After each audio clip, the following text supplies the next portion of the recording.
This is Hiram, Chelsea fan, and make sure you guys press record at this time, you idiots. You're watching the DU Football Show. Sorry, Gray Sideburns, but it was a West London derby, and they won, so I felt it imperative to play the Chelsea intro. So sorry to all my fits. That just what happens. It is what it is. Yeah. See, when I don't let him talk, he gets angry, but when I give him a chance to talk, he does this and goes all quiet. So let's start the show. Born in the land of Bowie, Maryland. Bred to be a fan of fucking Everton. Punch you in the eye and drink your rye. Sam Houston. Sam Houston? Arsenal fans have another Sam. AKA the fucking Gooner Graham. Stump of a lord. Looks great in shorts. Sam Grammy. Sam Graham. Fucking United!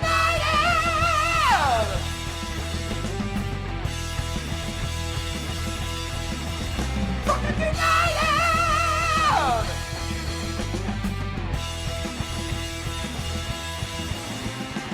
Hello and welcome to the DU Football Show, a completely biased recap of the English Premier League, abbreviated as told by two common American schmucks. I am your host, Sam Houston, and across the internet's from me because, well, there's 3 inches of snow and we can't fuck with that. My co-host, Mr. Samuel Graham. How you doing, buddy? Not too bad, sir. How you doing? Hanging in there. Oh, he's getting an echo, but we're I've not. got a big echo on myself. Okay, well then Wait, go hold ahead on. and change your headphones No, there. no, wait. Just give me a second. All right, now how about now? How about now? Is there an echo now? Nope. Perfect. Perfect. Thank you. No problem. I think it was the noise in the background. Does that mean that'll be a problem when we have our interview on? Nope. Okay, very good. Alrighty. So, anyways, and of course on the ones and twos, fixing everything right now is producer Mel. If I got Ryan joining in, Yeah. Well, he's in the second segment though, so he just gets to watch for the first half. well then he just left. There Okay. you go. Oh, good. We're recording at the DU Public House just outside the nation's capital. You can check us out wherever you get your podcasts. Please be sure to rate, subscribe, review, and of course, watch us streaming live every single Monday night. Should you want to chat with us, there's many ways that you can. Mr. Graham, tell the good people how they can get in touch. Of course I will. It is at DU Football Show on all the social media and dufootballshow@gmail.com to get in touch via email. Very good. Sam and myself both work in the wine and spirit industry and both have a deep, passionate love for all things distilled spirits. So as the red-blooded Americans we are, we vow to have a drink in our hand throughout this show and every single show. We're going to take a little break from the list since we're not in the same room. Mr. Graham, why don't you tell us what you're drinking, and I'll tell you what I'm drinking. I will, absolutely. I've got some Heaven's Door Ascension. Oh, very good. This is the same mash bill, aged a little longer as their regular straight bourbon. 92 proof on this one. It is delightful. It's got a little bit more body than the original. I much prefer it, and the cool part about it is they're line priced after the price increase from the original last time out. So it should be running you roughly $60 on the shelves. Oh, that's not bad at all. I am drinking something from the Whiskey Advocate top 20 list from about 3 years ago, the Aberfeldy 18-year-old. Nice. And this is the one of the primary whiskeys that goes into Dewar's for blending. It's actually owned by the Bacardi House. And just a very straightforward Highland, not Highland, Speyside whiskey. Sherry butt finished with a new American white oak. Nice, sweet, little bit of that sherry kiss to it. A lot of vanilla that comes from the bourbon oak on the staves, and just a lovely fucking whiskey. And I believe this was a top 10, and it was well worth it. And I thought since there was snow on the ground, we needed whiskey without the E. And Mel, Yes, I'll let sir. you have a little taste there too. you. And I moved the camera there for you. I'm doing my double duty since the camera's right down by me. I can switch it over to the Big B cam there. Nice. Big B goes, where's my drink? Mr. Right. Graham, what should we always do? Always remember to drink responsibly, ladies and gentlemen. Very good. Well, let's go ahead and get right into it. We only had 5 games this week, and we have the other 5 next weekend. Let's go ahead and chat. I think we're just going to go ahead and do it right in the order that they were played. So let's go ahead and get right to it. Ready? Burnley Yes, sir. 1, Luton 1, Chelsea 1, Fulham 0, Manchester City 3, Newcastle 2, Villa 0, Everton 0, Tottenham 2, Man U 2. Clarets had the bulk of the chances, man. They clearly had the bulk of the chances. But they let Luton in, and Luton found a way to get a late equalizer. They did, absolutely. That's the biggest piece of it, is that Burnley did not close the game out. They didn't kill the game off. Was the biggest issue. And I'm trying to pull the exact stats up real quick. Yeah, Burnley had 7 shots on target. I mean, Luton rather, did have 5 shots on target, so they weren't bereft of chances by any means. I think, though, however, that Burnley's a bit hard done here. I think that was a foul on the goalkeeper at the end. The very second point that I was going to get to is, was that goal a foul? Should Trafford have done better? Did VAR get it wrong? I think there's a lot. There's multiple answers within that. And I think all of them are yes. Yes, it was a foul. Yes, Trafford should have done better. Yes, VAR was wrong. Yeah, absolutely. But ultimately, the foul wasn't given, and the equalizer scored in the second minute of stoppage time, undoing all the good work that Burnley had done in those opening 25, 30 minutes, in creating the chances and pinning Luton back for a bit. Luton did have a chance or two, but Trafford made a couple of really good saves, saves you'd expect him to make, but saves nonetheless. The balls were struck well and struck hard. He still had to make the saves. But it's so unfortunate for Burnley. I'm not really the kind of light at the end of the tunnel is getting further and further away for Burnley in my mind. It really is. It really is now. And also for Luton, if you want to get yourself out of the zone, this was one you needed to win. And it took an at the death with the help of VAR equalizer. Now, I wanted to get back to Trafford for a second because this was something we talked about with him last week, a couple of weeks ago, was how he is very much poised to be the next England number 1. But in that situation, he literally just got pushed off the ball. Now, in this instance, it was a foul. 4 weeks ago, when it was against Everton and Godfrey just stood in his way, it wasn't a foul. As a keeper, you got to get through that shit, man. You got to, if your intent is to get to the ball, you better fucking get there. And that's where when we talk about the youth and experience and what he needs to work on, because even with his little fucking arms, Jordan Pickford would have gotten a hand on that thing. Yeah. And I wonder if because he didn't really get any kind of a hand on it, is that why ultimately VAR ruled the way it did? They're like, well, he wasn't really in the play. Now, I think he got pushed out of the way. I think it was absolutely a foul, but trying to rationalize what it was that VAR saw in that did not make that a foul, I'm wondering if that was it. And as a keeper, you just got to get yourself fucking involved, man. You got to get to that ball. I don't remember the Luton player that nudged him, but it's a definite movement towards Trafford, in my opinion. I think he definitely impedes him. Now, did Trafford go down a little easily? Probably. Are keepers typically protected at a higher degree than how he was protected? Absolutely. So I'm just a bit surprised, to be completely honest with you, how that all went down and how VAR didn't overturn it. I'm just I would say just really. From my experience, and obviously just playing fucking, drunk beer league indoor soccer is not the same, but I got a call. It is the same. That's what qualifies us to talk about this. It is the same. Exactly. You know what? Like Al Bundy, one time in high school, I scored 4 touchdowns in one game, motherfucker.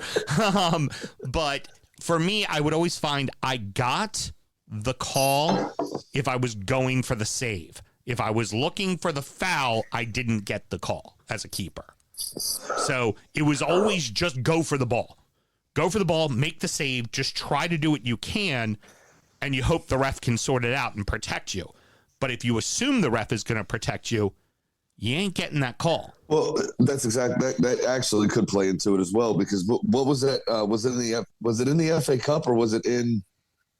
It might have been in League One or League Two a couple of weeks prior to the third round of the FA Cup. That keeper that, in stoppage time, I think it was only goal of the game, if I remember correctly, was coming out with the ball got hit shoulder to shoulder with somebody, nothing major. Goes down, drops the ball. Player puts in the back of the net. Referee was like, "Yeah, okay, get up." Yeah, the Barnsley. It was Barnsley Yeah, who it was scored Barnsley. the goal. That's right. Yep. Yeah, exactly. I remember that very specifically.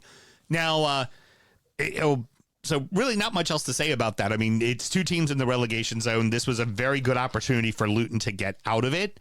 And this is the kind of game that's going to haunt you. This is the kind of game that can haunt you the next time you're out on the pitch, you know? Yeah, absolutely. So moving on, the West London derby, exactly what you expect a West London derby to be. Hard fought, physical, chances on both ends, and a 1-0 score line. Yeah, absolutely. I mean, both teams, every single statistical category was pretty much even in this game for the most part.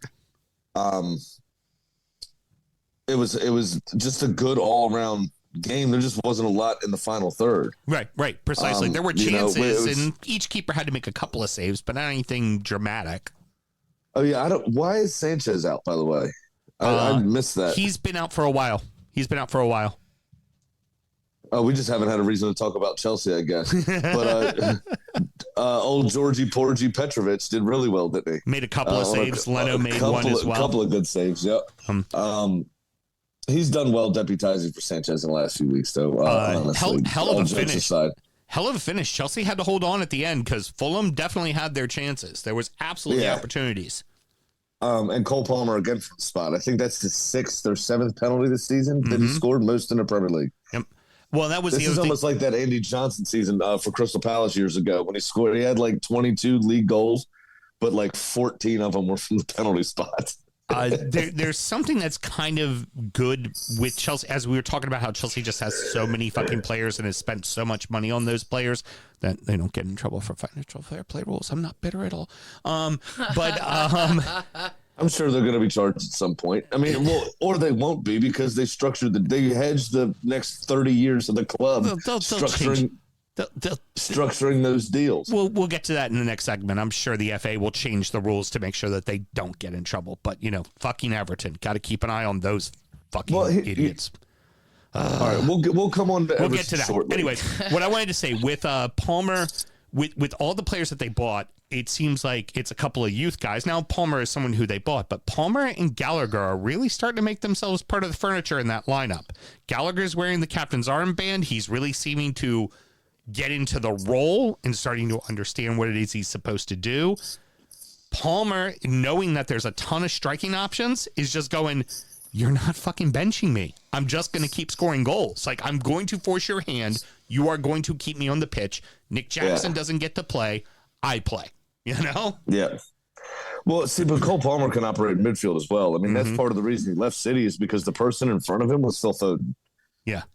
And, how do you displace Phil Foden? You know what I mean? You're just not. Right. So that's part of the reason he left.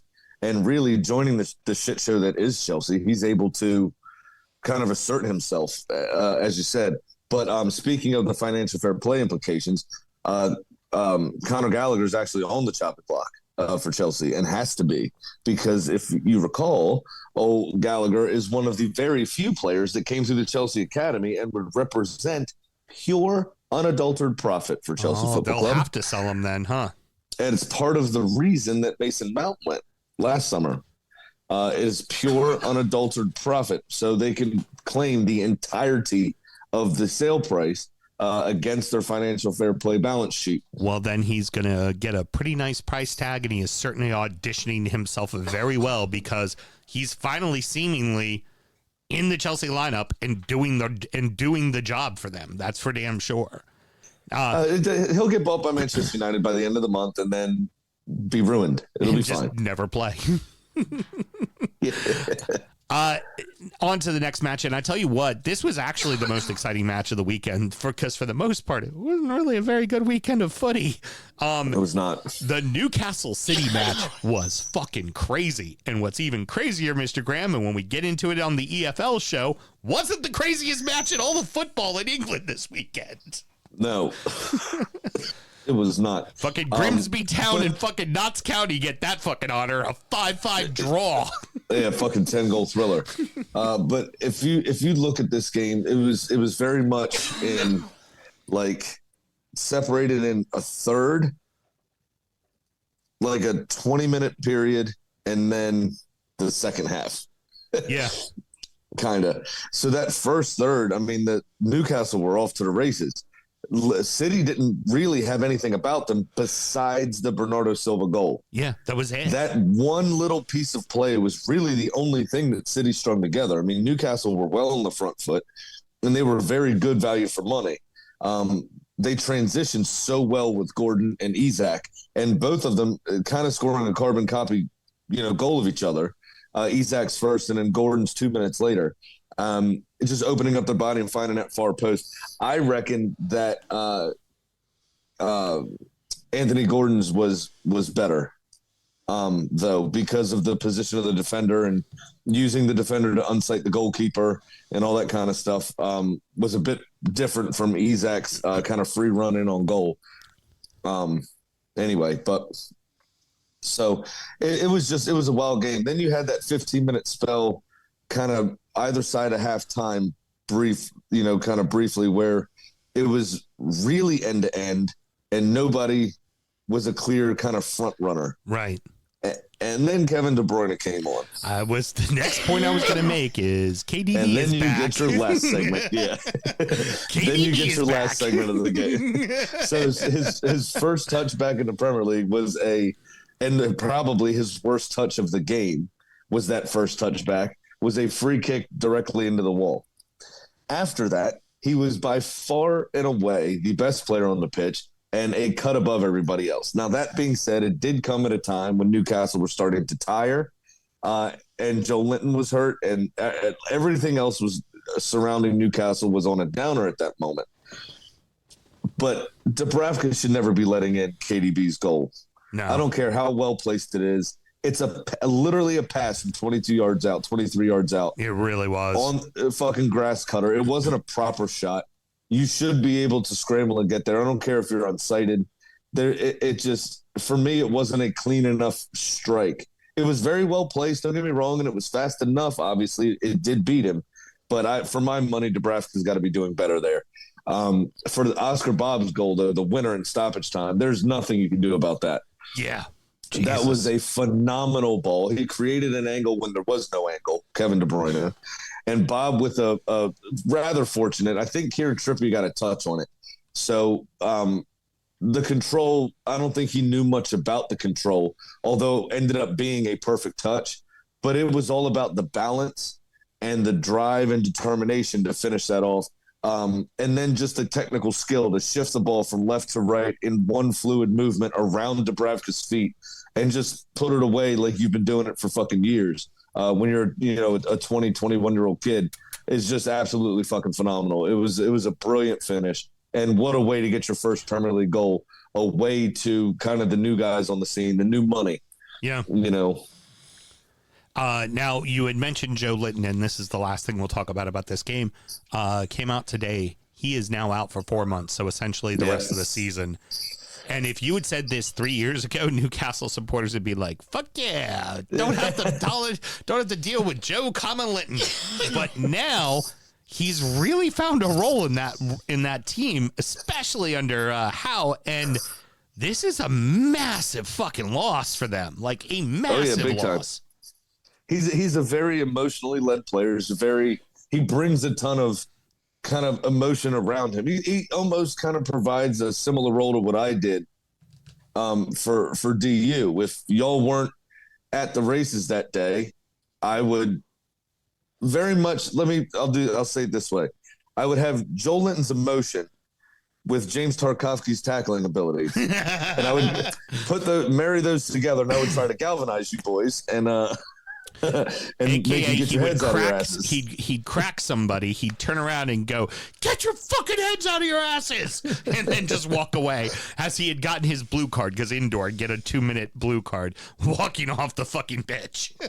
That was great. Let's go ahead and get right into that one. Everton and Aston Villa. This match was scrappy.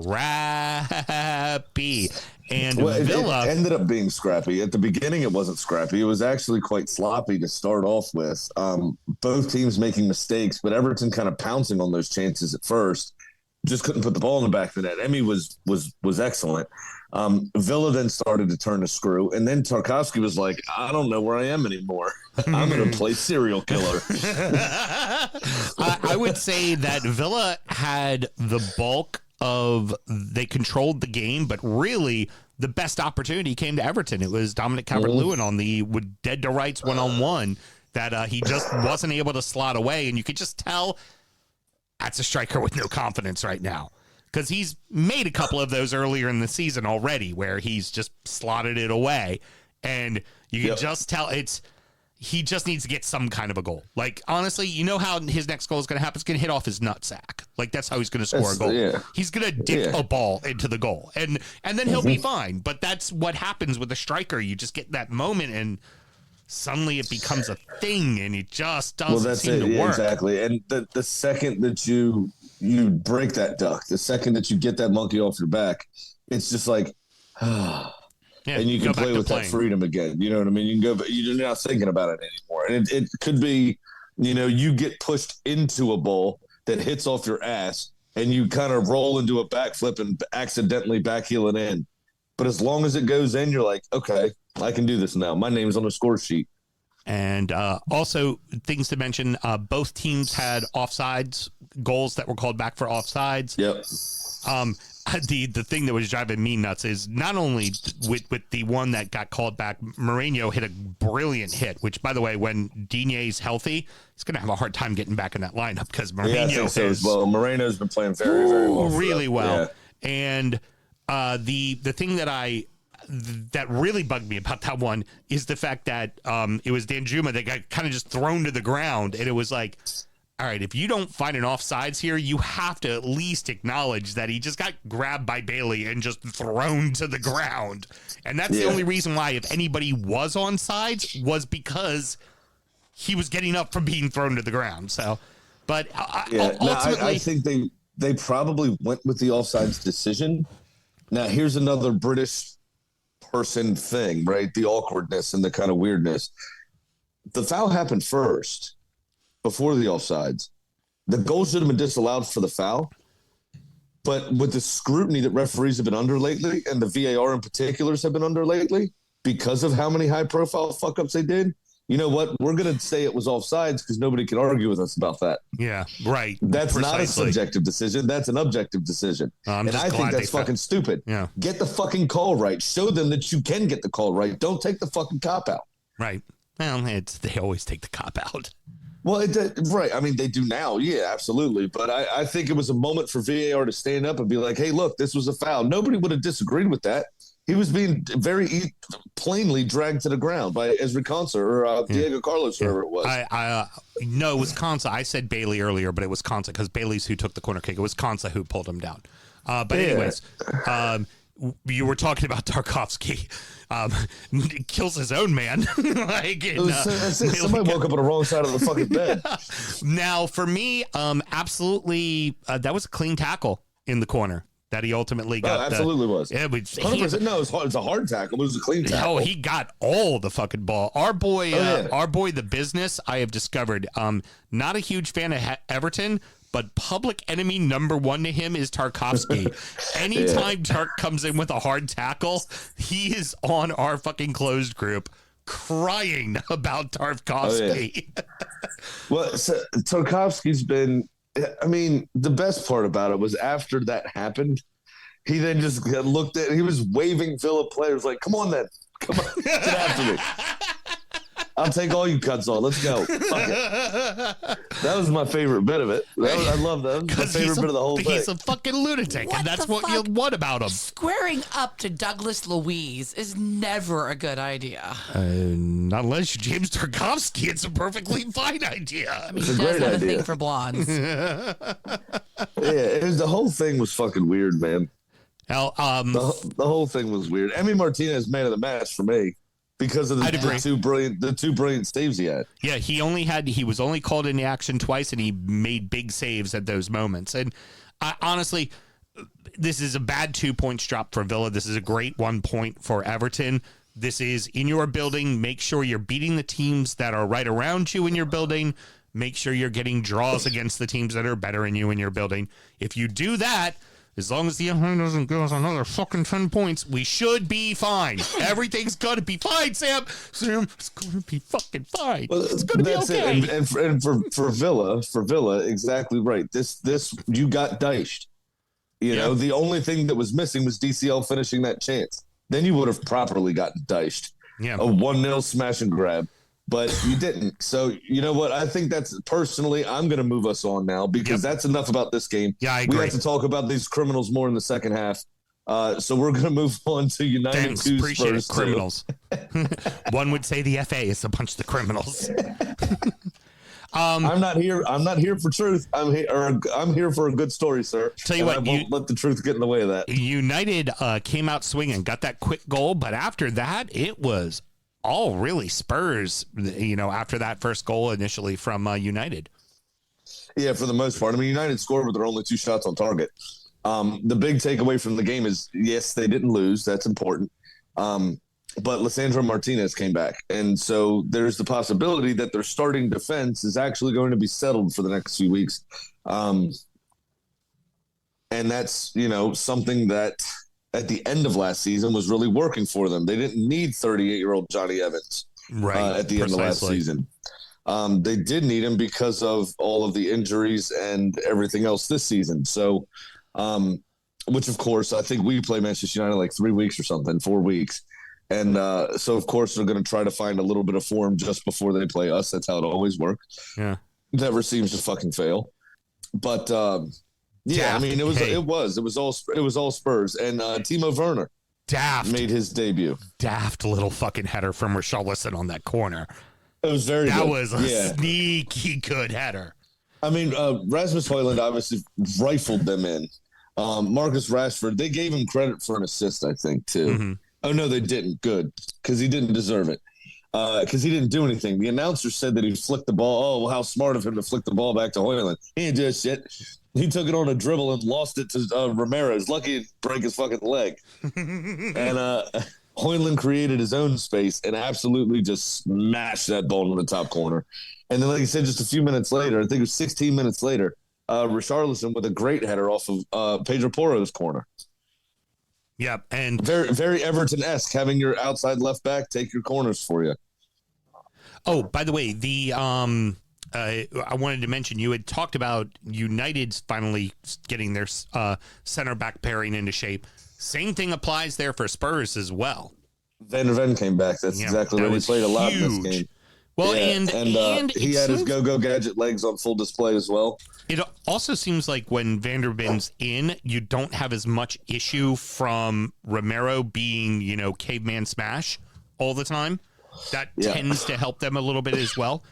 I think he trusts him, so he doesn't have to go, I got to do this all on my own. Yeah. I think that's part of Christian Romero's problem, is he's like, I got to do this all on my own, and he just sees red.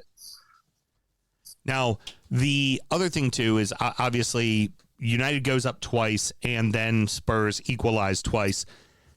This is pretty good for Spurs, considering no Basuma, no Sarr, no Son. Like, they seem to be starting to get back to normal for Spurs, and depending on how much longer Maddison is out, like, they could still make a push for Champions League because they're right in and around it. They're not that far off. They've done well enough to keep themselves in touch through that rough patch that they had. It has helped, obviously, with Newcastle's injury problems, because that would be the other team, and then Chelsea being such a shit show. Right. Those would be the two teams you're looking at probably pushing for top 4 that are normally thereabouts the last 2-3 seasons. Well, not Newcastle, obviously, but with the money and everything else, you would expect them to be after the run they went on last year.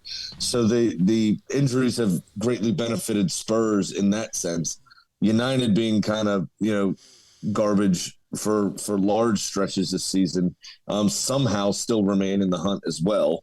So I don't know. We'll see what happens. It's going to be interesting. I think, kind of mid-March, we'll be able to sit and really take stock of what, the rest of the league is going to shape out to be. Well, I think Newcastle's going to start to get healthy again.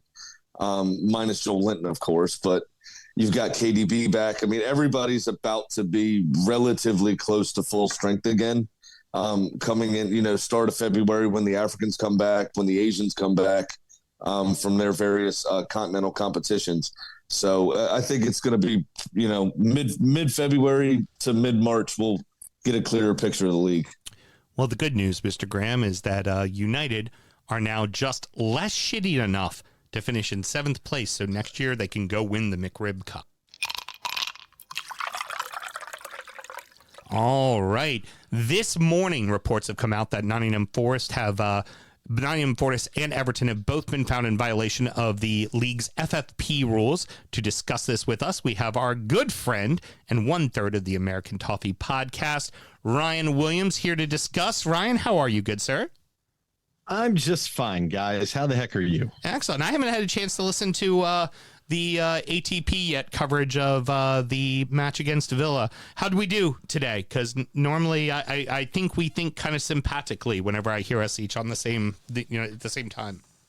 Yeah, similar take. I mean, it was a bit bloody, and 2 separate incidents where people had head wounds and had to be repaired on the pitch. I mean, I think that says it all on a 0-0 draw. That's the first 0-0 draw Unai Emery has ever had in the Premier League. That is crazy.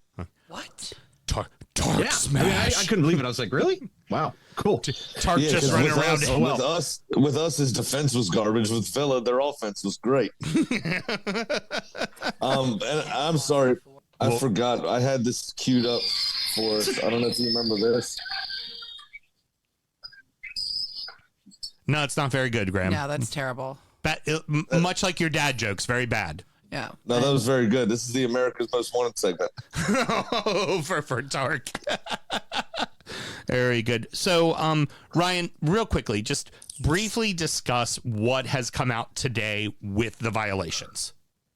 Sure. The Premier League put out a statement that didn't say too much other than kind of rolling down the rules a little bit and the periods in question, but mentioned that both Nottingham Forest and Everton have each confirmed to the Premier League that they're in breach of the rules, which is not really true what happened. But ultimately, they're going to be deferred to an independent commission, much like Everton was already last year.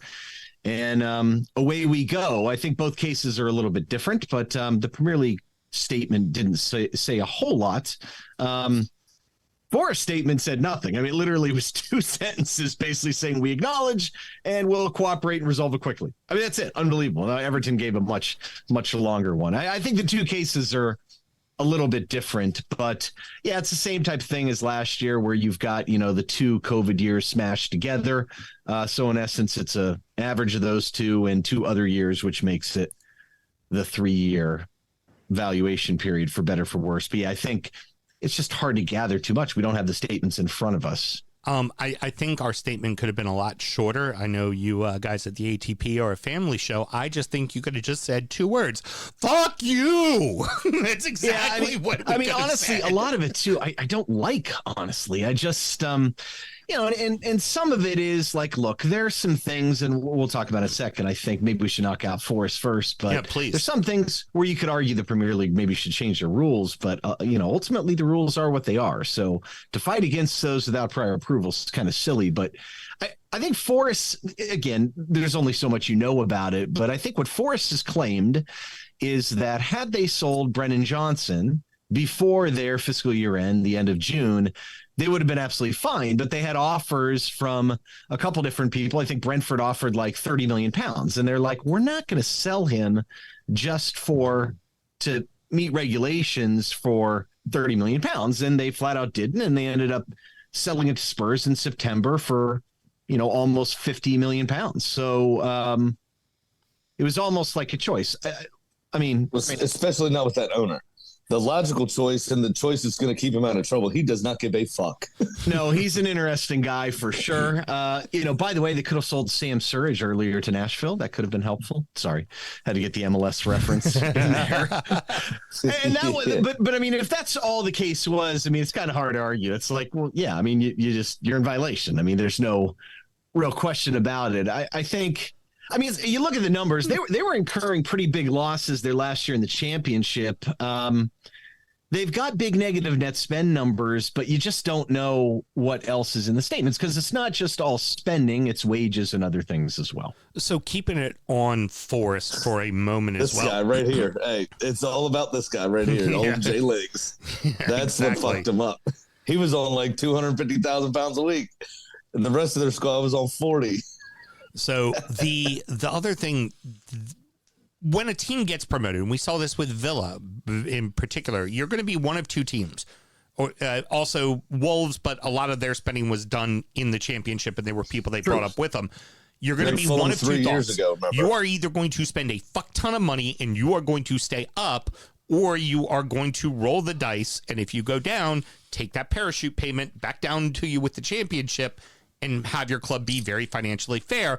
And in the case of Forest, we've jokingly said they bought 267 players. Like they decided we're staying, we're gonna spend the money, and particularly like you said with Johnson, they would have easily have sold him if they didn't get promoted. Like he was being sold. I know we were interested in him as well, and it's just like no, that deal was done. I mean, he was going to Everton flat out. I can tell you that for sure. Before, but they got promoted and whatever happened. Yeah, you do what Luton Hound would do. I mean, they're a pretty extreme example, but they know they can't compete from a revenue standpoint other than just what they're getting straight from the league. So they're going to take that money. They're going to be strict still on their wage cap, and he's going to invest in the stadium so that they eventually have something that's more sustainable. But yeah, Forrest went crazy. I mean, there were jokes about how many guys they sold, and you know, some of it reads a little bit like early Everton under Moshiri. I mean, it's you know, the thing is, look at what they did in January. If you knew you were up against it, fine. But I mean, they bought, Felipe, who was on big wages, an older guy. Danilo is a great player, really good talent. I get that. You know, loans for Taylor Navas, but a loan for Chris Wood that vested after what, like, three games or something, and he's making $100K a week. That's what the Athletic reported, triggering for 15 million pounds. And then Shelvey, I don't understand the Joshua Shelvey deal. 2.5 years at 75K a week. Why? So again, you could typically, when you're going up against the limit, there's deals like this. They did buy a lot of talented players, so it's hard to argue, but yeah, they did go a little bit crazy. This is clearly their way of saying, you know what, fine, we'll roll the dice, but I'm not going to cost my team almost 20 million pounds. And, you know, we'll see what the difference is, because, if you dock them points, if you get relegated, it's a massive financial impact. If you don't, you know, say you get docked what Everton did for 10 points and you don't get relegated, it's probably 2 to 4 spots in the standings. And that probably ends up being a good deal for you if you look at the money that you made on Brennan Johnson. Yeah, fair. Very fair. Now, this one I'm going to kind of combine two questions as we move towards Everton. Is the first one is, considering that it's one after another, should this be considered a double jeopardy on Everton? Also, because when we go back to COVID and we talk about the COVID spending, we didn't jump into the scheme. We didn't take advantage. We said, we'll work off our own credit. We're going to keep everybody hired. We're not going to furlough anybody. Yeah, I got you in just a second, Graham. We're not going to do any of that. And now this is coming back to bite you in the ass, and you're not spending it on the field. You're spending it building a new field. So the idea of FFP is it's a competitive advantage. Well, where we're losing all the money is building a new stadium to try to make ourselves better and more financially viable, but it all seems weird. And Graham, go ahead and give your point as well, and then we'll let Ryan go.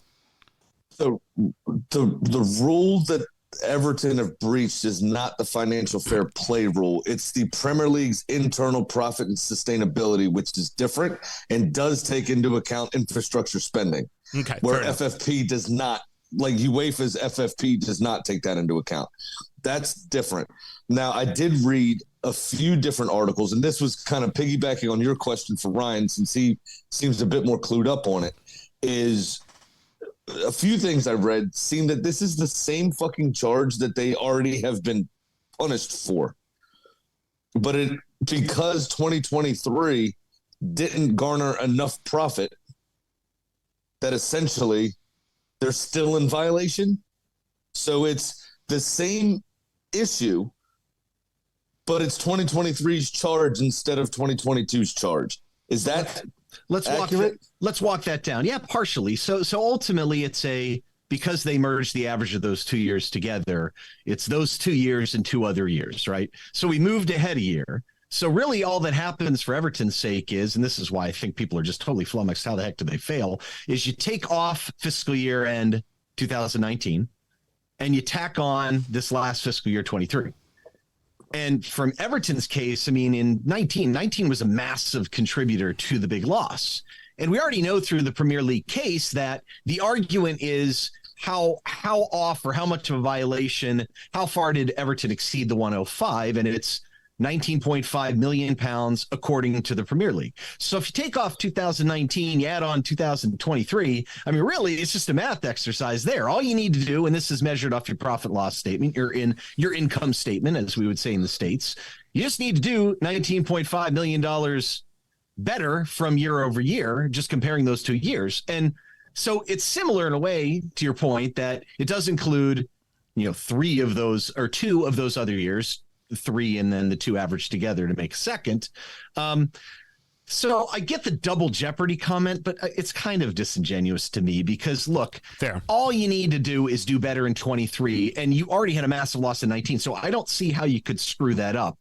So if you kind of peel that back a little bit, we'll get to the point about the stadium funding because me being the, CPA and a couple master's degrees in finance, I cannot believe I use that as often as I've needed to the last couple of years in football. Like whatever happened to like watching games and stuff, it's annoying. I hate it, man. Ryan, I almost wish you get to look at your parents and you go, see, my fucking college degree's being used. Stop it. Stop giving me a hard time about running around watching a game. Stop it. It's so awful, right? I just wish I didn't have those letters after my last name every time we get into this. I had some guy on Twitter explaining to me what amortization was the other day. I was like, dude, I don't want to know any more about it. So anyway, if you look at kind of 23 in a nutshell, I mean, Everton definitely reduced wages. So the P&L is all revenue minus expenses. So, Richarlison's gone, Alon, Tosin, Rondon, you sold Gordon. JPG. Well, no, Gordon. Right. Yeah, Gordon was 2023. Yeah. Right. And so then we get into the player trading. The player trading is ridiculous. I mean, you basically bought. So all of Everton's business in the summer were bought after June 30th. So like Trimidi, Beto, those guys off. But they did come in and did buy guys like Mopai, Onana, McNeil. But the difference is they only spent, 75 million euros or so on players. Well, that gets amortized over the life of their contract. So my guess is player trading costs, expense related to player trading is about maybe 20 million euros, something like that. And they sold Moise Kean.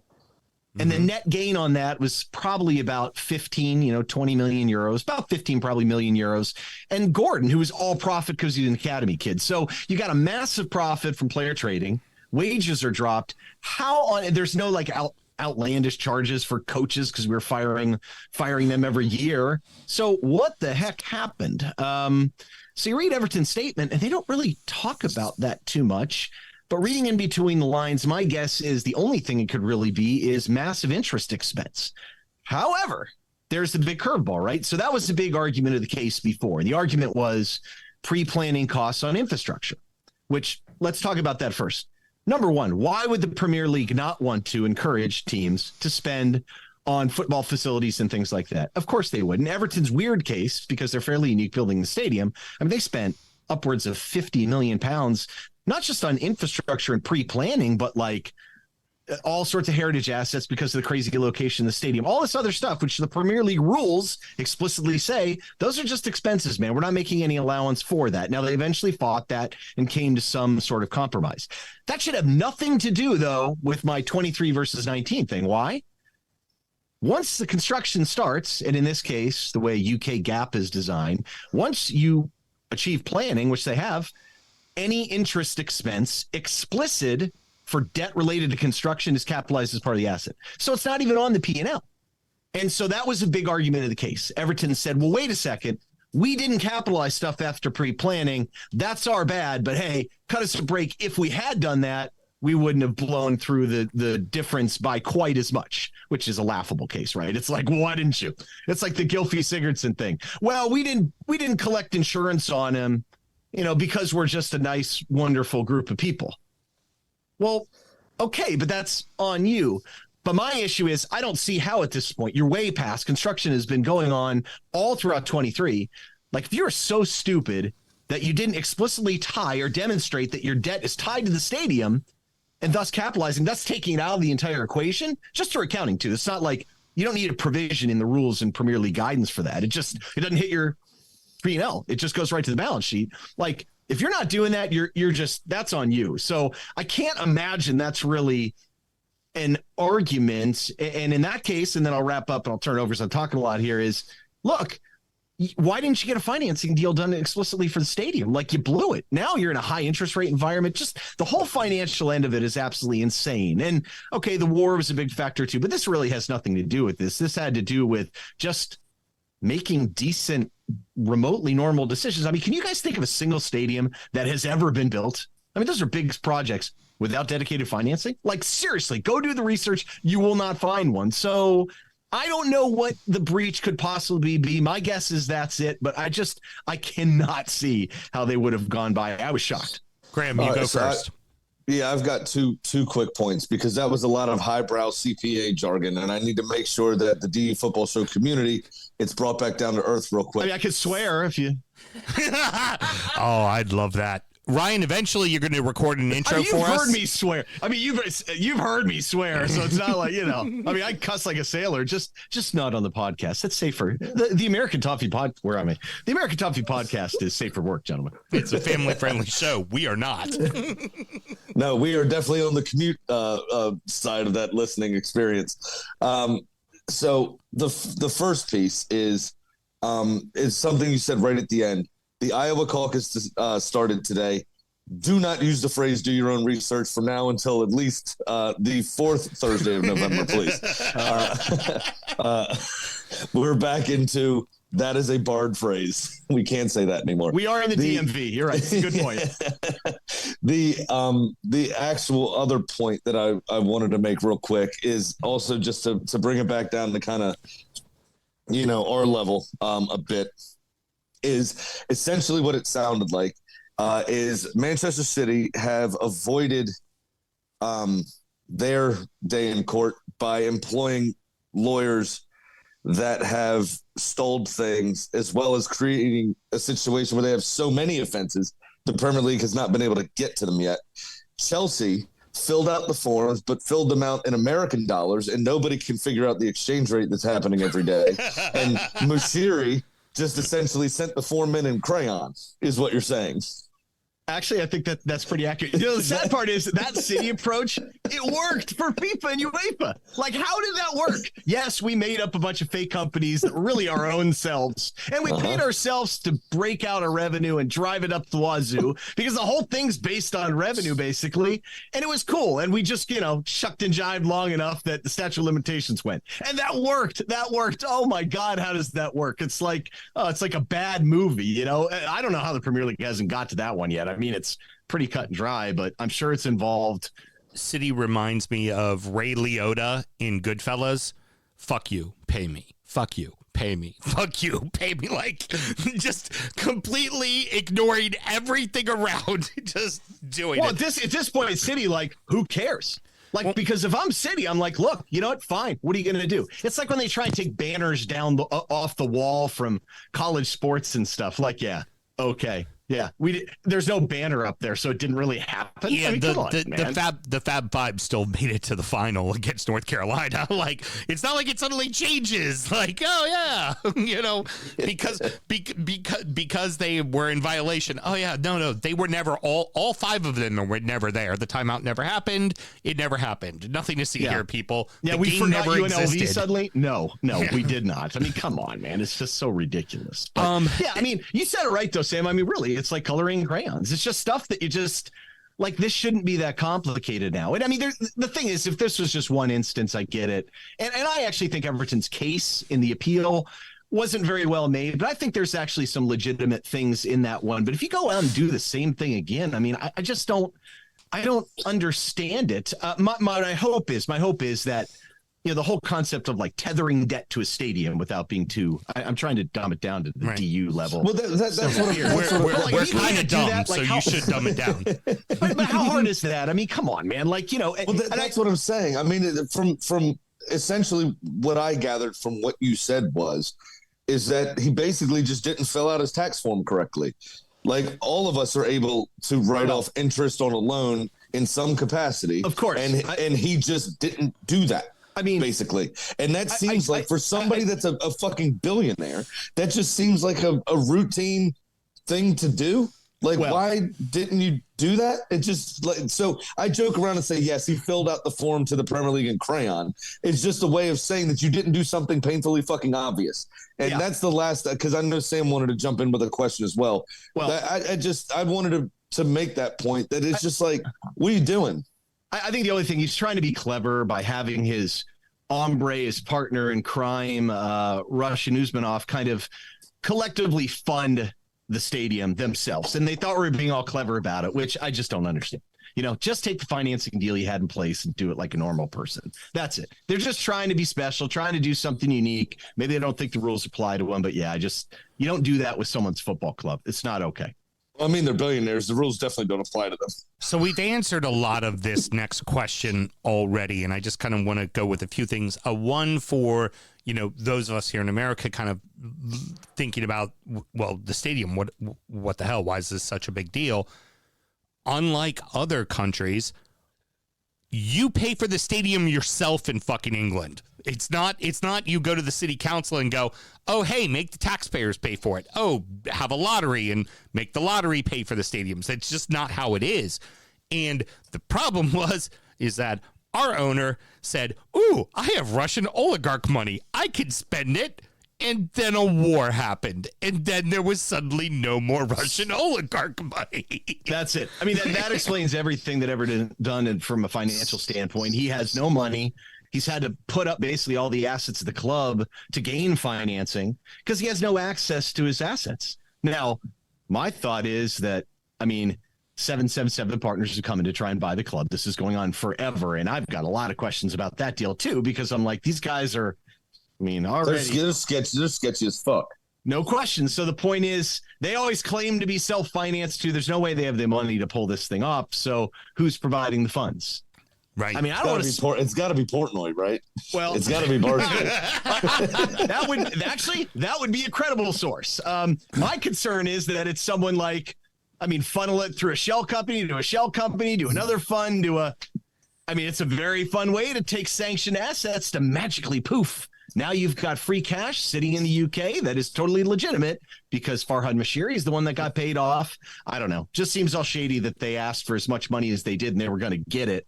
Everton's in all sorts of problems right now for sure. And they're floating loan to loan just to pay people. He's just got no money. The problem is Mashiri should have sold a long time ago. He's just been a very, very bad owner on all certain levels. So sadly, nothing really surprised me anymore with this guy.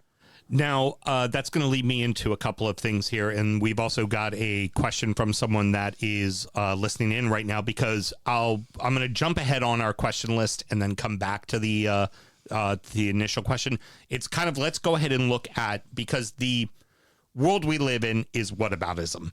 And we all of us, even people not involved in this, all go, what about fucking City and what about fucking Chelsea? Like, that's the first thing that pops into our mind. So, Mel, you've got the question for us? Brian in the chat wants to know, do we think there will be any more clubs penalized this season? In particular, a certain club in West London, and it's not Fulham.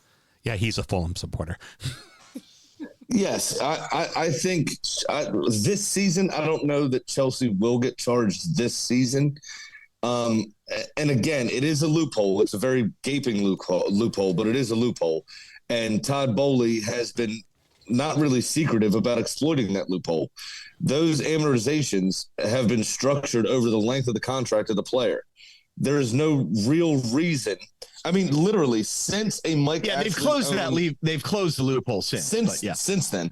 But really, we haven't seen an 8-year, 9-year contract since a Mike Ashley owned Newcastle signed Alan Pardew, right? And I think he just got done being paid. I think his His day was 3 days after Bobby Bonilla Day. For the Americans listening, where he still got paid by Mike Ashley after being sacked. So at one point, I think Alan Pardew was still being paid by 3 clubs when he was the technical director for that Bulgarian side or wherever. Hey, if you're going to bring up Bobby Bonilla, don't forget about Albert Don't Call Me Joey Bell, because he had one of those pay structures too from Baltimore. I got all sorts of stories about Albert Bell, by the way, but let's not take this totally off. No, he was in grad school when I was in grad school. For a year, I did one of my years at MBA at Arizona State. He was in there, believe it or not. Nice.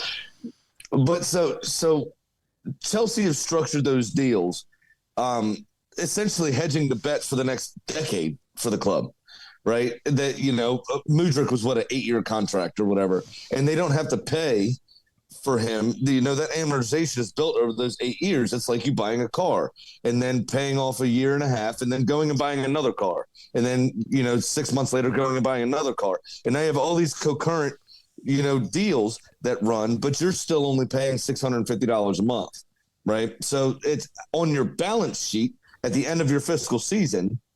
It's not that bad, right? Yeah, in reality. Yeah, you're hitting essentially what's going on. And then also, like I said in my joking assessment, I think Todd Bowley just filled out the thing in American dollars, and the British government is still trying to use their fucking calculator to figure out how to convert it to fucking pounds.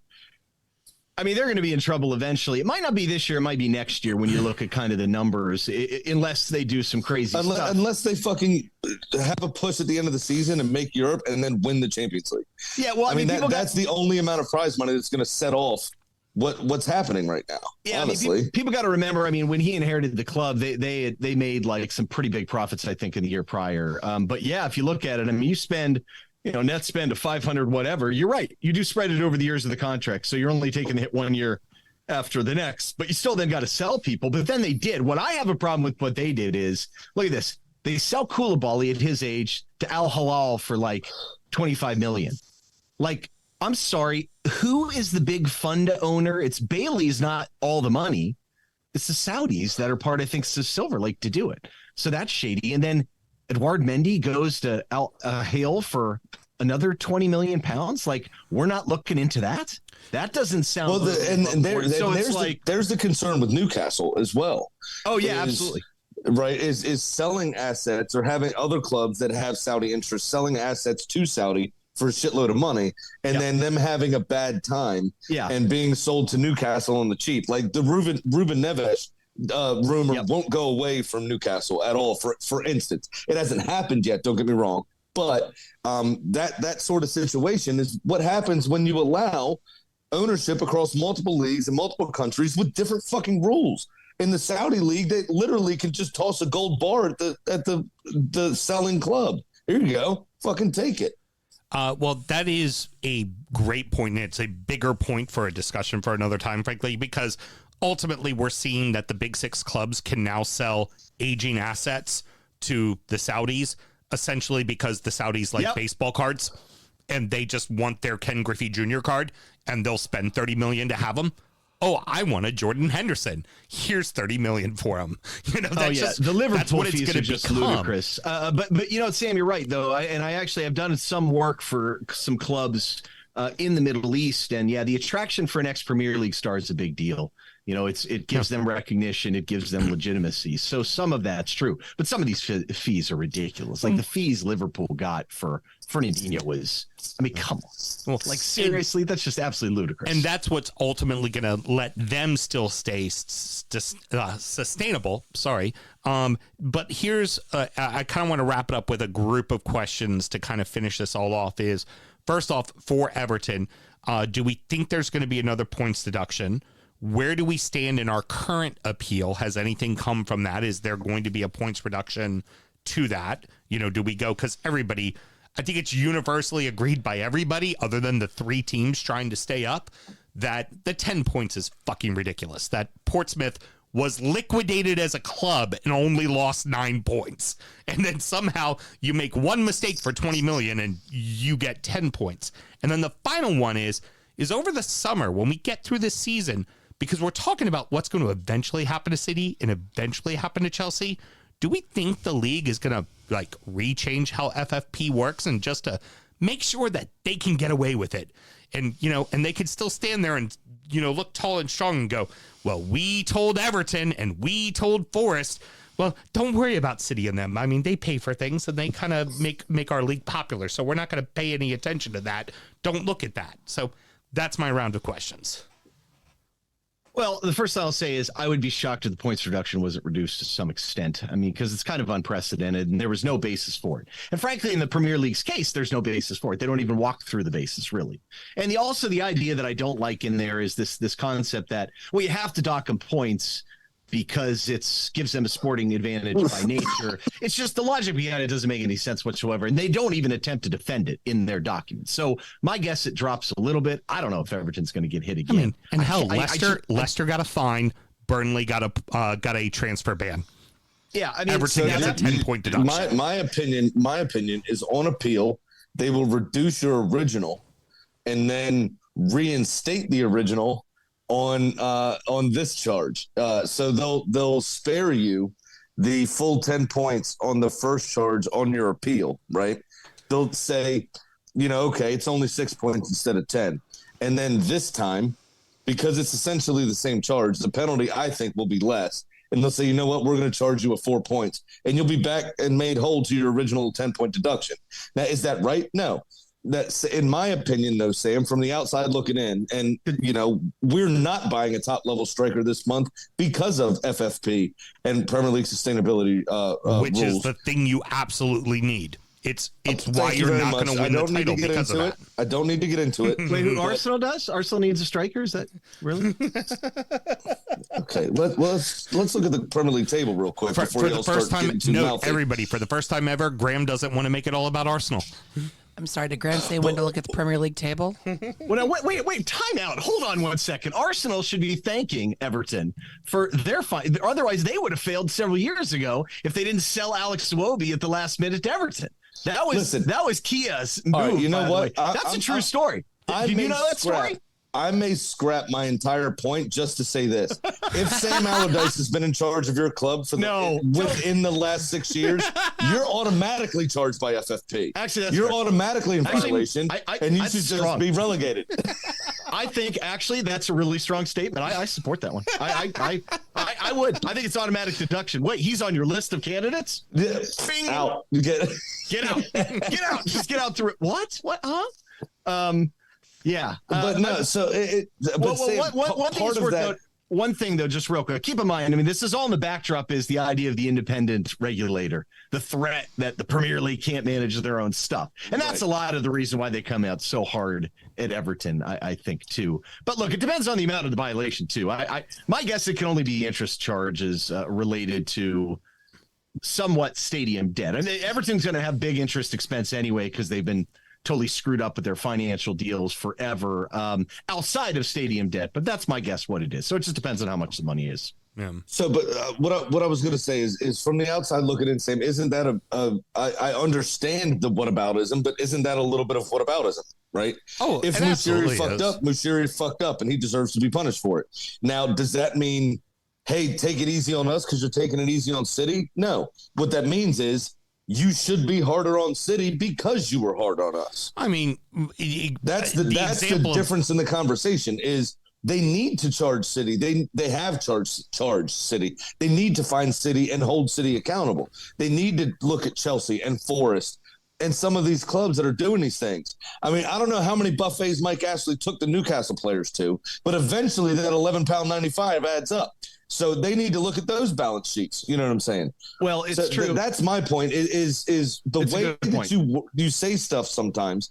I haven't really called you out on it, but it is kind of whataboutism when you go, 20 million. Well, you fucked up, bro. Like you should be charged. You fucked up. I have said on this show we fucked up. I'm just saying, right. And then you talk about whataboutism, and then you just said we only fucked up 20 million. Do you really need to dock us 10 points? I agree the punishment was harsh, but what I'm saying is that does City not being held accountable does not alleviate Everton's accountability. True. It's only different in the fact that they've come out and said, look, Everton's not intentionally trying to hide anything. Correct. Now, that's fair, and that should be taken into account. That should be taken into account. Absolutely should be taken into account. Everton is irresponsible. We can tell, we can see that Moshiri's not smart enough to game the system.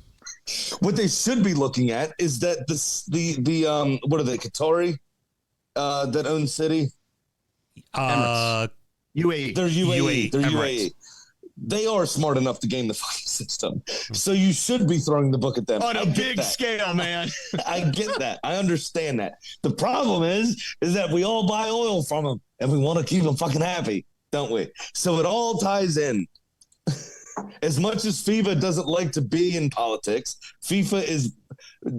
football is directly entrenched in politics. It is the global sport. It is the mechanism for sports washing. Music, because of the Saudis, at least in this country, has become a mechanism for sports washing. And that's what the government regulators should be going after, is these entities, these states that are trying to sports wash and do things while on the back end chopping up fucking reporters and doing other nefarious fucking bullshit. And they're not doing it. I mean, the world is absolute dog shit. And our solace is football. And now football has been infiltrated by these cunts. And it's fucking annoying. Well, that's why I want them to know who are the real buyers behind 777 Partners. Yep. That's the stuff that we as fans want to know. Because I mean, and the sad part is, like, can't you just kick Moshiri out like you did Rudy? I know you don't have any sort of political reason necessarily to do it, but that would be ample punishment because the fans would be thrilled. Don't punish the fans, right? Whatever happened to that? Yeah. I will say this, though, in terms of rules going forward, Sam, to address your final question is FIFA was already moving towards the issue with City and their delays and whatnot, more of an instantaneous enforcement idea to have it revenue based on salary, based on revenue, all similar to an NFL cap. But they've screwed that up, I think. So I don't think they're really going to implement it. But yeah, it should be something that's instantaneously enforced. Let me see what your numbers are. No, you can't approve this deal. No, you can't have that deal. If you really want to be serious about it. And look, I don't like revenue-driven anything because it's totally unfair. It's missing the point. But, you know, if it's something instantaneous, at least you know what the rules are. Graham, the one point I wanted to make to you as you were going on about the whataboutism thing is I've said from the get-go, we fucked up. I've said that initially. I'm not saying that you haven't said Everton that. said that too. Everton said that too. I'm not saying that you haven't said that. I'm saying that you sometimes contradict yourself when you go on rants.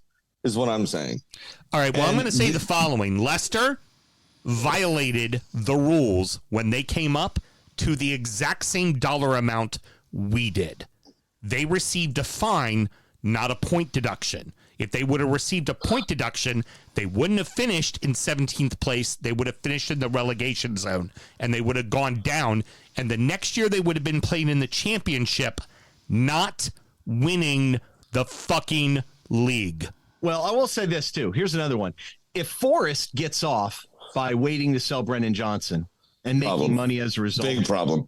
Well, it's a big problem for if you're an Everton fan, because then I look at it and say, well, wait a second. We sold Richarlison for 55, 60 million right before the deadline. And we had offers in the past for him for 80 and more.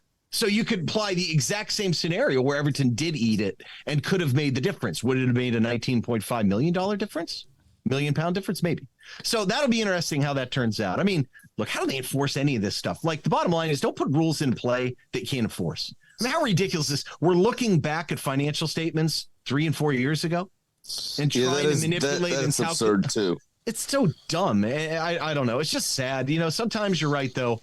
Where are the fans in all this? I mean, aren't the rules designed to be encouraging for the fans and the supporters? I thought, that's part of why I started off kind of being upset at Newcastle supporters for buying into the idea of their clubs being owned by the Saudis. But they're just fans of a team. They have no say in it. This is all above our head, just like anything else. And it's like, why should I stop loving what I love because the 1% does what they do? That's not fair. So I got less mad at Newcastle fans for them, you know, buying into those. Yeah, 10 points doesn't hurt Moshiri. We go down in the championship, he sells. It hurts the fans. Yeah, he sells. That's what irritates me a little bit, because we don't go. If Everton doesn't go down, and they said we can't fine him, we have to have a sporting sanction because of the sporting advantage game. If Everton doesn't go down, you know what you just did? You just find him. Because they would have lost, 2 to 4 places. That's amount to about £10 million, and that's your fine. Yeah, I mean, how stupid is that? It's just dumb. So all it does, it is a virtual fine if they don't go down. So why punish the fans, you jerk? You know what I mean? Like, I just, it's all very backwards, I think. But you're right. Everton did wrong. They need to take responsibility for their own actions. And I tell you right now, if they try and pull the same interest expense garbage now, I'm like, you needed to have dedicated debt for the stadium, guys. That is on you. The worst part about it is it's not Everton's fault. It's Musiri's fault. Yes, you're right. Very well put. Whoever's fault. It's these institutions, these clubs were here long before these people lived, and they'll be here long after these people die. And that's the shame. The ownership structure, the word is still tossed around by everybody in English football, but the meaning has died a heavy death. These people are stewards of the club. The club is still the tribal piece in that neighborhood, regardless of its global appeal. Arsenal Football Club is still the tribal birthplace of North London. Yeah, we still do things in the community. We still go to the hospital. We still, provide the soccer school. We still provide support for families. We still do all those things. Yeah, that the original club did. I don't remember in my lifetime the Redskins doing a lot of that shit. They go to the hospitals to take the pictures. I don't remember them donating money to a bunch of people, a bunch of places in PG County. I remember them getting a lot of tax breaks for building that stadium, though. Right? A stadium that was built with taxpayer money. And provided, some $9 an hour jobs. I remember them doing that, but I don't remember them doing anything else to further the economy or the people here, right? Arsenal do that. Everton do that. Liverpool do that. Newcastle do that. All these clubs do those things still in England, the way that the system is worked out. He said doo-doo. A lot. I would say, are we going to name the fucking thing? Multiple times, doo-doo? Honestly. It wasn't just probably. I was like, you're rolling, just go. That's because it's all shit. But right, exactly that. It's so on our level, right? These people are meant to be or supposed to be stewards of the club, and they're not anymore. And it's a further fucking situation where the 1% is growing, the rest of us are falling behind, and we don't matter. They don't give a fuck about us because we still buy their oil. We still buy their fucking whatever they're selling, natural gas. We still go to their concerts, by the way. They own all that. We still go to their concerts. More recently, we still go to their concerts or buy tickets to sporting events on their platforms. We still do these things. And they're just sitting there stroking their fucking tiger, driving their Lamborghini, and not giving a motherfuck about us. And it doesn't matter. And anytime somebody speaks wrong of them, they chop them up, throw them into the one river they got because it's really hot there, and that's it. And it's fucking bullshit. The world is bullshit. And the best thing we can do. Hold on 1 sec. I just want to make sure I understand one thing.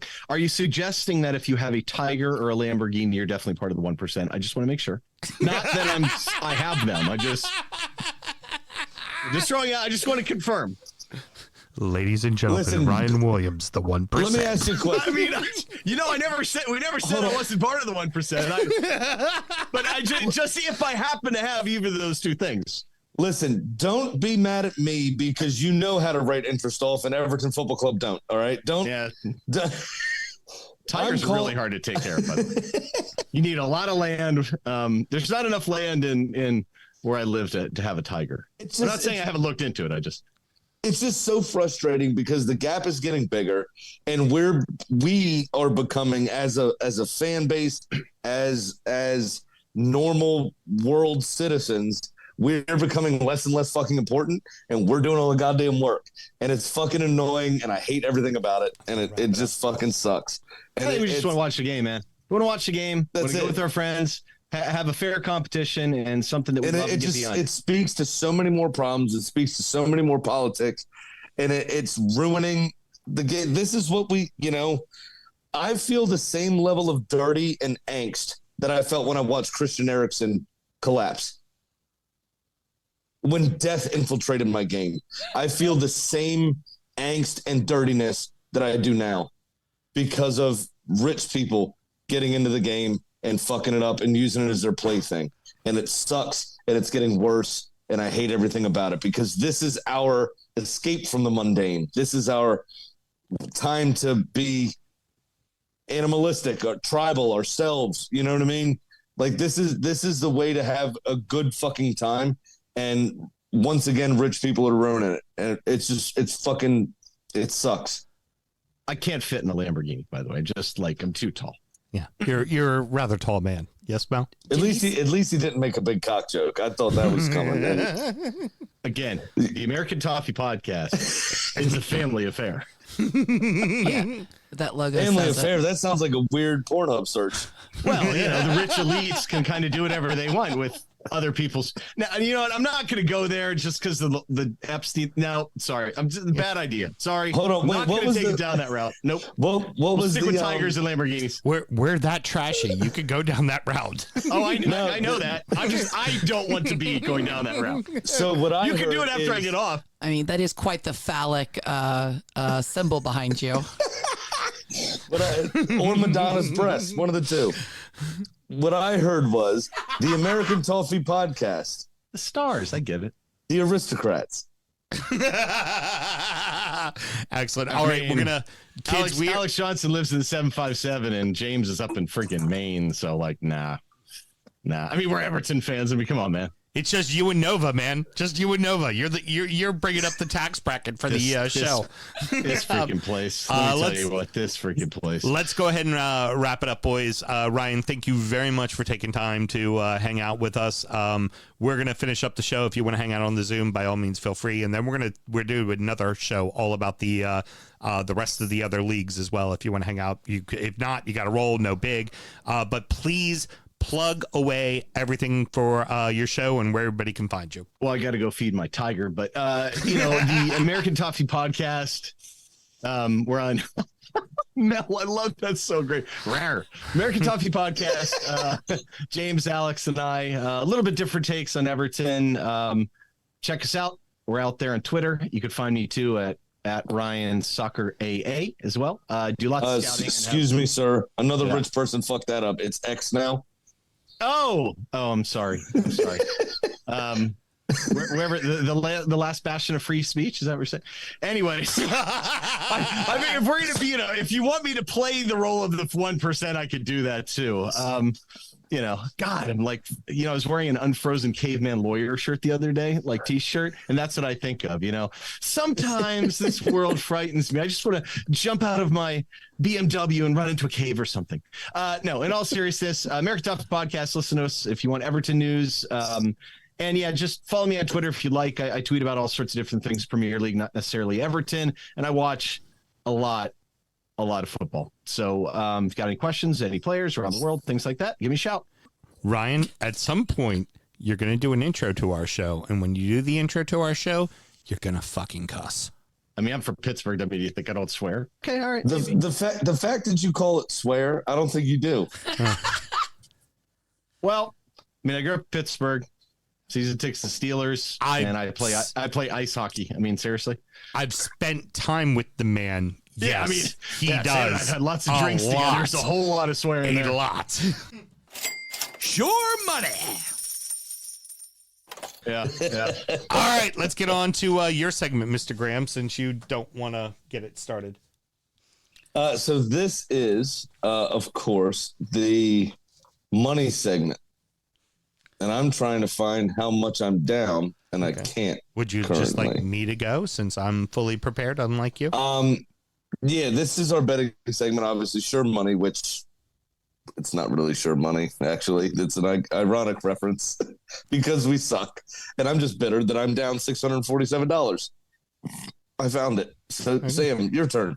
Only one half of Manchester helped my bet. The problem is I need the other one to lose, and they drew, so I am down $339. Big Sam's Lock of the Week. Graham, you're going to love this. Did you know that 20% of the time, it works 100% of the time? Nice round number, right on the zero, baby. You know, what sucks is the CPA just got off, and we had a nice round number there for him. I know, he would have liked that. You know what? Fuck it. I'm pulling a Graham. Give me all 5 matches. Arsenal over Palace, Forest over the Bees, Irons over the Blades, Liverpool over the Cherries, and the Seagulls over the Wolves. And that will pay out a massive $2,928. 3 of those are road dogs. And the only road dog I'm really confident in is Liverpool over the Cherries. But Irons over the Blades is on the road, and Force over the Bees is on the road. But 29-28 if I hit, Mr. Graham. Nice. That's a good payout.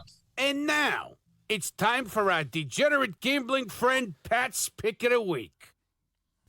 Everybody's stepping all over the sound cues tonight.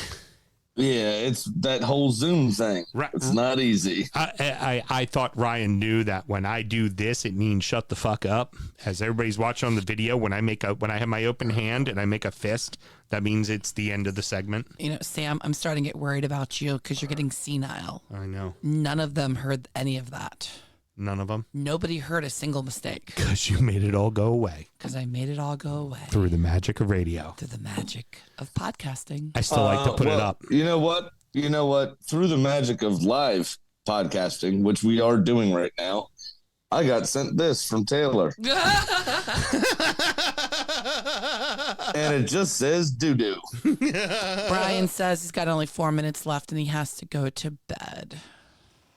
All good. We gotta remember midnight. He has to call it at midnight. Yeah, well, we've got 2 more fucking shows to do. I did text Pat you up, and I haven't heard anything. No, I have an email from him, but I don't want Brian to know how bad I'm gonna do, so I'm just gonna sit here in silence for a second.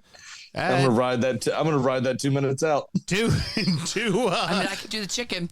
No. Do Pat's bet. All right, so Pat says, sorry about last week. I thought the FA Cup was still taking precedence. There weren't fucking games. And you were not doing bets. But I'll take the $100 loss for a no-show. Actually, you had a bet, Pat.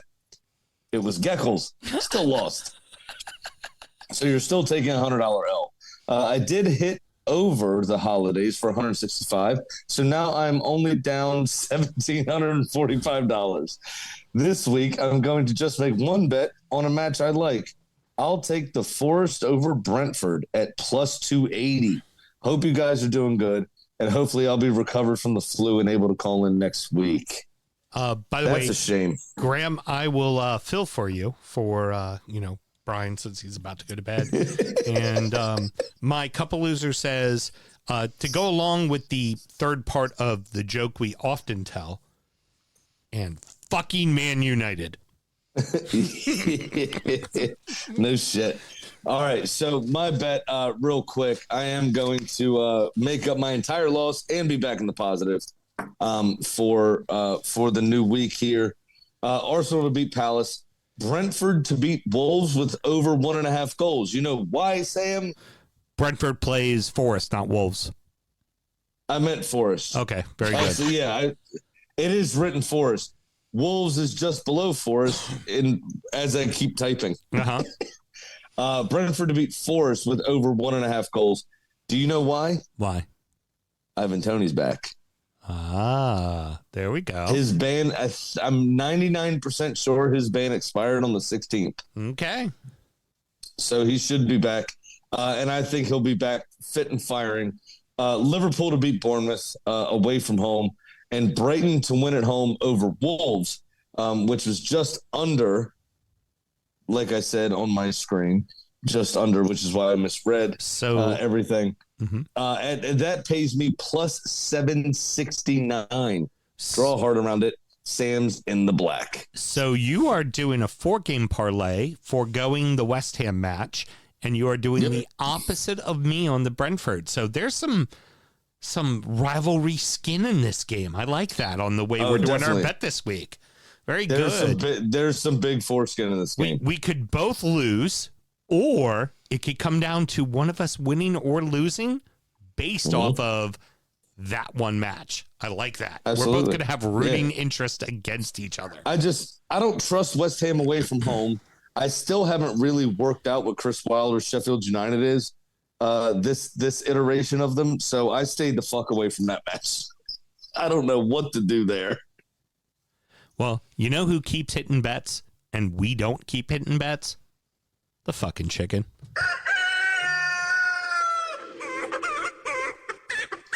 Well, Kitty missed her second in a row and sits at 12-7. So this week, I gave Kitty West Ham heading to Sheffield. Now, Kitty quickly showed me the final scene of Shaun of the Dead. Have you seen that movie, Graham? I have, actually, yes. So the scene where Nick Frost is a zombie playing video games with his friend. Now, if you look carefully, you can see a chicken in the shed, and you guessed it, Kitty was an extra on that film. She's apparently Nick is a massive West Ham supporter, so you know Kitty is picking the irons to beat the Blades. And with that, always remember to gamble legally and responsibly. Her ghostwriter made it a very good point to not mention Simon Pegg's name because Simon Pegg likes a different club. So it's very important to only talk about Nick Frost. Her ghostwriter did a very good job there. I don't know what you're talking about. I went up there and talked to the chicken. Millie was up there going, but Brock, this snow is bullshit, lady. Can you make it go away? All right. That is going to wrap it up, boys and girls. Sammy, any parting words? In case you haven't been following, those of us in the DMV usually fall in one of about 30 camps because we are a transient area with all of the military bases we have around. I just, as a Red Commander Football Skins supporter, want to make mention that the Dallas Cowboys failed to make a past the first round of the playoffs again. That's 12 years running or so, longest streak active in the NFL for a team that has made the playoffs. So just go fuck yourselves. Yeah, if we're talking about assholes losing, I'll point out that Vivek just suspended his presidential campaign. Oh, of course he did. Graham, you remember from Tombstone, the end of the movie where they were burying Wyatt Earp and Charlie Epps had played Wyatt Earp on film. And the last line was, and Charlie Epps wept. And Jerry Jones wept. That was pretty great to see. It was pretty great to see. It's just good to see. I love seeing the Cowboys fans upset because y'all ain't them boys, and you ain't been for a long time. Huh? The best meme I've seen about it was a man about my age sitting with like a 1-year-old son on his lap and an older man sitting next to him. And obviously it doesn't make sense because the kid's about 1, but it says, "Daddy, what's a Super Bowl?" So I don't know, son. Let's ask your grandpa. Which my boys have won a Super Bowl when I was 5 years old. Did I know what was going on? Mm-hmm. Fuck no, but I know that it happened. I graduated. And y'all ain't seen it for ages. I graduated high school when we won our last Super Bowl. It's the same Super Bowl Graham's talking about. Hey, don't worry. I turned was in middle school. I turned 6 in May that year. So I was fully potty trained by then. All right. That's going to wrap it up. Next up is injury time, where we're going to go ahead and preview the other half of the split fixture week. Nothing to really talk about the IBS or fantasy because the week is not done yet. But we will talk about the beers that we have been drinking and preview those handful of games. Mr. Graham, where can you find injury time? It's patreon.com/D football show. Just sign up to that one.